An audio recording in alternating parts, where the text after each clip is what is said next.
Muscle loss on ketogenic and carnivore diets. How common is it? Let's get into it.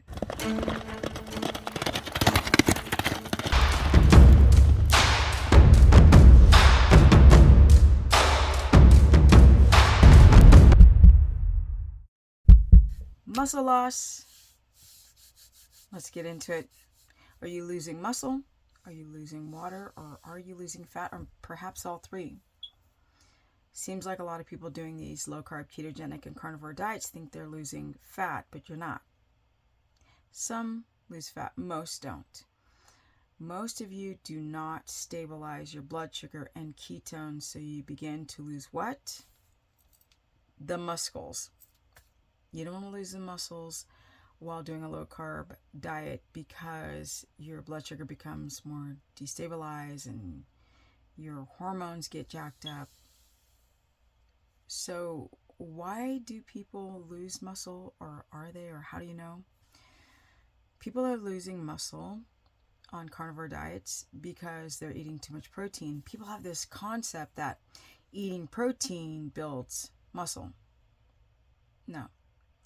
Insulin sensitivity, rest, and good sleep, and the right nutrition is what builds muscle. Insulin sensitivity is so important, but it comes from blood sugar stabilization through sleep, proper sleep, circadian rhythm, eating every couple of hours, knowing how to balance like the day output of energy versus the night rest, meaning deep sleep. Super important to release growth hormone through deep sleep, and balancing your blood sugar. This is what I think a lot of people are not learning, is what happens when you eat too much protein on a carnivore diet or a ketogenic diet. Well, that means ketones go like this and glucose goes like this. So you're having this effect. Blood sugar up, ketones down. Blood sugar up, meaning that your body's trying to reestablish glycogen within the muscle as it would be gas tank to drive a car, through breaking down your muscle via gluconeogenesis, the breakdown of amino acids, which means protein, to stabilize your blood sugar.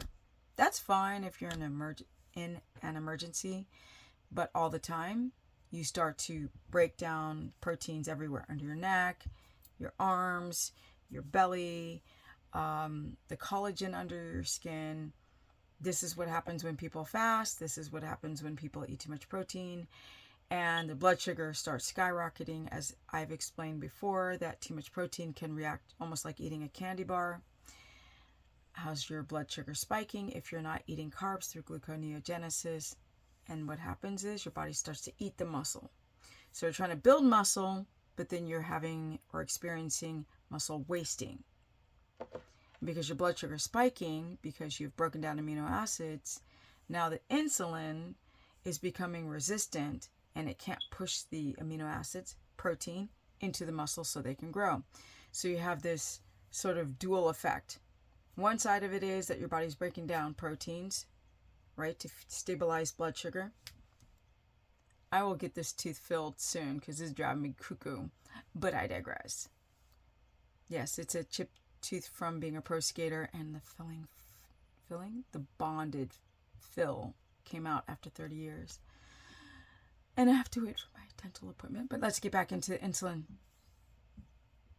The double effect is, or the two-sided effect is, one, you begin to break down muscle when you don't eat or when you're eating too much protein.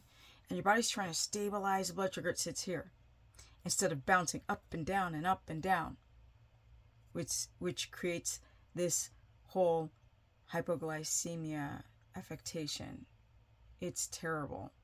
When you are up and then you're down and then you're up and you're crashing in the afternoons. When you crash, you get your second wind after a while. Some don't at all because their adrenals are taxed. But when you have your second wind, your body's breaking down proteins to raise and stabilize blood sugar, and then you feel okay again. But you start to age. You start to look haggard because your body's eating itself to stabilize blood sugar. gluconeogenesis 2 ways. The second way is by developing insulin resistance. A lot of people will go get their A1C checked. That's the measurement of the blood sugar over 3 months, 2 or 3 months. It's a snapshot of the maturation of your hemoglobin cells. And people are just constantly having bouncing blood sugar. Your body is going to develop an insulin resistance, and then it's difficult to gain muscle because insulin helps to push the amino acids into the muscle cells so they can grow.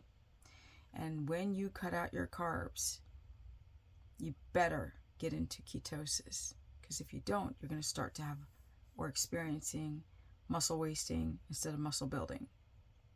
I know. And then people will fast on top of that or drink protein shakes, which spikes your blood sugar. Blood sugar spikes too high, ketones go like that. So you have this effect. It's not good. I hope this helps. And how you stabilize your blood sugar is to eat every 3 hours. Moderate to low protein. Go to bed early.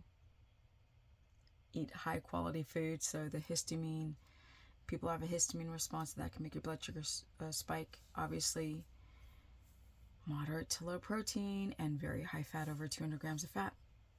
It's nothing new. I talk about this stuff all the time, but when women are trying to get lean and deal with their endocrine system as they get older and not go through the whole menopause, a thing of estrogen dominance, muscle wasting, bone marrow wasting through too much fasting, and then they start just looking flabby, the jowls sag, right? The neck skin sags. I'm soon going to be 57 in a matter of weeks, and my whole thing is to not go through muscle wasting, to not become estrogen dominant or insulin resistant, and get rid of the coffee so you don't overtax the adrenals. Don't fall off the wagon. Stay consistent through the holidays. And you'd be shocked on how your adrenals will take over where your reproductive hormones have burnt out. Once your adrenals take over, it's all about stabilizing the blood sugar and cortisol rhythm, circadian rhythm. Go to bed early. Wake up early. Not too early. Wake up when the sun rises or right before it rises, and go to bed as the sun right after the sun sets. And you would be shocked on how your body can now release growth hormone and stabilize your reproductive hormones through your adrenals. It's pretty cool. Ketones, being in ketosis on a carnivore or ketogenic diet is everything to anti-aging and not losing muscle and building muscle. Building lots of muscle. I'm just saying. And not having to take HRTs or TRT, because that stuff is garbage. No matter how much they tell you it's normal, it is not. And it's a big, huge contributor to clots and cancer. If you guys want to learn more, go to stephanieperson.com and book a consultation. I've been doing this stuff for a very, very, very long time, so I have some wee bit experience. If you also want to find me on Instagram at Stephanie Ketogenic, my Facebook fan page is Stephanie the Business Person.